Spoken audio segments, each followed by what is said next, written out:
Venir à la messe, c'est venir à la rencontre de celui qui nous aime. C'est une rencontre qui nous permet de nous ressourcer, de rester fidèles à notre vocation baptismale et permettre aussi de grandir dans la foi. Venir à la messe, enfin, c'est comme une histoire de famille. Un enfant ne peut vivre tout seul sans ses parents. Il en est de même pour le chrétien.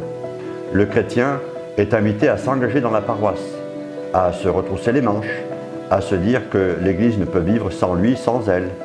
Il est important de se sentir partie prenante de la communauté chrétienne.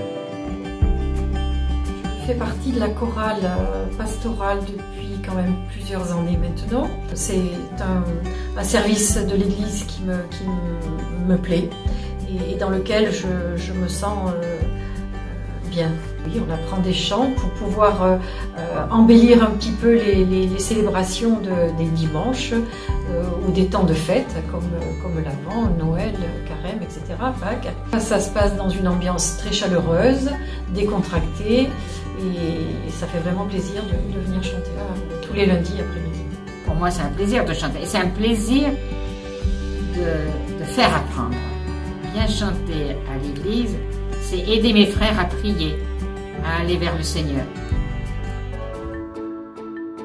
Je voulais m'investir, faire quelque chose pour la paroisse et que je voyais avec beaucoup moins de monde qui venait justement faire des cours aux petits. Donc je me suis dit que je pouvais donner un peu de mon temps. J'essaye de faire des choses qu'ils aiment en leur demandant en début d'année qu'est-ce que ça leur plairait de faire et puis j'essaie de m'adapter en fonction de ce qu'ils aiment. Voilà, la vie de Jésus, les grands moments, ça peut être les saints, Marie, qu'est-ce qu'on fait pour vivre en église. On peut inscrire ses enfants à partir du CP et après on peut poursuivre quand même le caté en 6e. Devant un beau bouquet, je loue le Seigneur.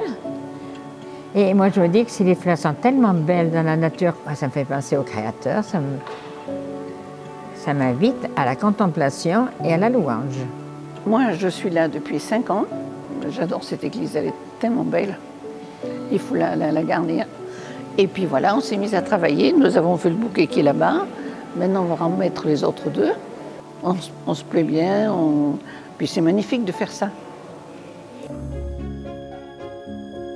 Pour certains, le patrimoine, ça représente un peu les racines aussi. Donc, surtout pour les gens qui ont toujours vécu ici, peut-être des racines chrétiennes qui se transmettent. On a travaillé donc sur les églises pour les présenter un petit peu, les mettre un petit peu plus à la portée des gens.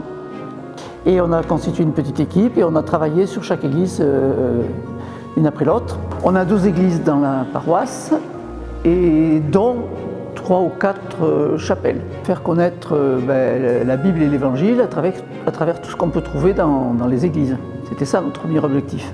De le faire connaître aussi bien aux paroissiens qui souvent ont tellement l'habitude de voir des vitraux, des statues, etc. dans l'église qui n'y prêtent plus attention, que des nombreux visiteurs qui passent, on s'en rend compte, et qui regardent un petit peu, qui s'intéressent et qui manquent d'informations précises.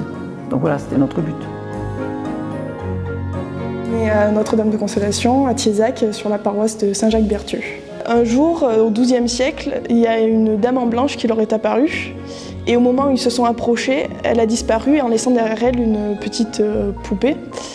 Donc c'était évidemment la Vierge. Ils ont décidé de construire un oratoire qui était au début très petit et au final il a été agrandi encore de nouveau au XVIIe siècle. Tous les 15 août, on fait une procession au flambeau. Donc on part de l'église et on suit le chemin de croix pour arriver au final ici et avoir le lendemain une messe. Je me rappelle avoir trouvé dans notre boîte aux lettres un papier nous disant « Je n'ai pas mangé depuis 3 jours ». Et ça a été un appel pour voir ce qu'on pouvait faire pour une population qui avait des besoins alimentaires. Ma joie de les servir, c'est de voir qu'ils sont heureux. Je suis très heureuse quand je les vois partir avec leur colis alimentaire qui va pouvoir les substanter pendant une quinzaine. Ça me rend heureuse. Mais le Seigneur nous l'a demandé quelque part. Ce que vous faites au plus petit des miens, c'est à moi que vous le faites.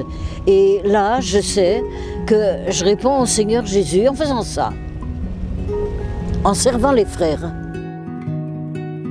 Nous avons mené une action humanitaire pour aider les plus démunis dans 2 pays, donc au Burkina Faso et à Madagascar.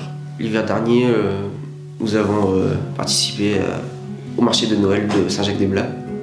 Nous menons aussi quelques dimanches des brocantes. Nous sommes heureux quand nous voyons une sorte de rayon de soleil dans ces pays souvent en guerre.